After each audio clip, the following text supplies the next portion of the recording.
The first thing I want to go over with you is Officer Potter's use of deadly force.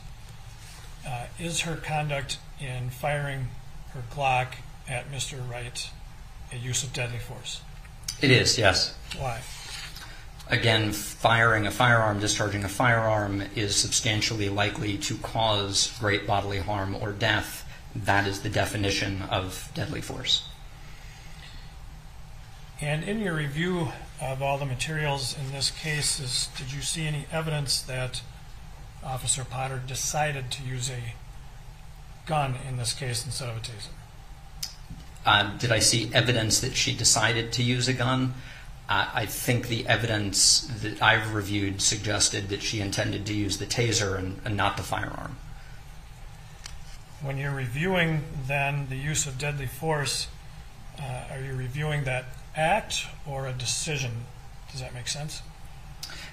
I think so. If I understand your question, it's really what's the nature of the actions that I'm evaluating. Right. I am evaluating the use of deadly force because that is, in fact, the force that was used. I separately have an opinion related to the use of a taser, which is what I understand Officer Potter intended to use in this case. Earlier, when you were describing the standard, in this hindsight 2020 thing, you talked about what known by the officer at the time. And I meant to follow up on that. At the time of what? So known to the officer at the time that force is used. For example, just because a person does something at point A does not mean that officers can use the amount of force that would have been justified at point B. The circumstances may have changed. We are talking about dynamic situations. So the question is whether the particular use of force was proportional, and separately whether it was appropriate at the time that force was used.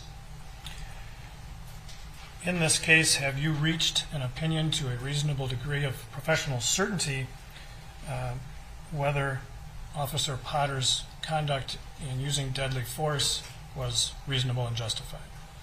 I have, yes. And what is that opinion? The use of deadly force was not appropriate, and the evidence suggests that a reasonable officer in Officer Potter's position could not have believed that it was proportional to the threat at the time. In other words, the use of force was apparently excessive and inappropriate. And specifically, the use of deadly force. I'm sorry, yes, the use of deadly force.